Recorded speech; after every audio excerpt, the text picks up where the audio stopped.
Alright, I got out my Vic-20 here to test some games. And plug it into the monitor. And I never liked the, I'm sorry you're going to get scan lines here. I never really liked the color. Is this color showing? It's kind of gray. Looks blue on the screen, but it's kind of gray. And on the monitor, I can adjust contrast, brightness,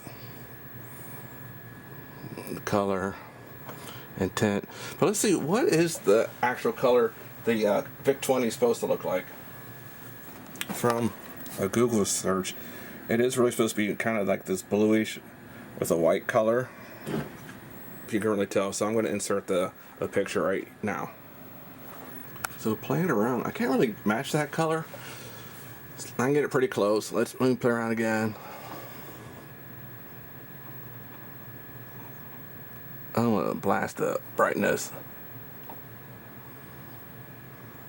That's pretty close. There's one more thing you can do. You can open up your Vic-20 and let me show you. So you got to remove 3 screws here on the bottom. You just flip them over. They're right here in the front. And then the front will lift up. Make sure you have the power turned off. That should just flip back. And then underneath here we need to pop that off. Use a screwdriver. Pop this off. Now turn it back on. And I'm going to show you what we're going to adjust is this white knob right here. Get a little screwdriver. You're going to need a little screwdriver. Stick it in there. You can adjust this. Let me show you from the screen. Zoom out.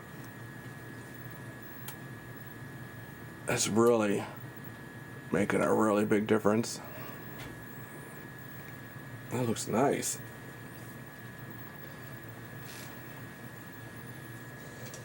There you go. We adjusted the white button. We're going to close this up. Just darken it just a little bit. Alright, oh actually, that looks perfect. Alright, thanks for watching. Remember to subscribe to my retro videos. Post in the comments below if you have a Vic-20 or still have a Vic-20. Still use Vic-20 like I do. Alright, thanks for watching.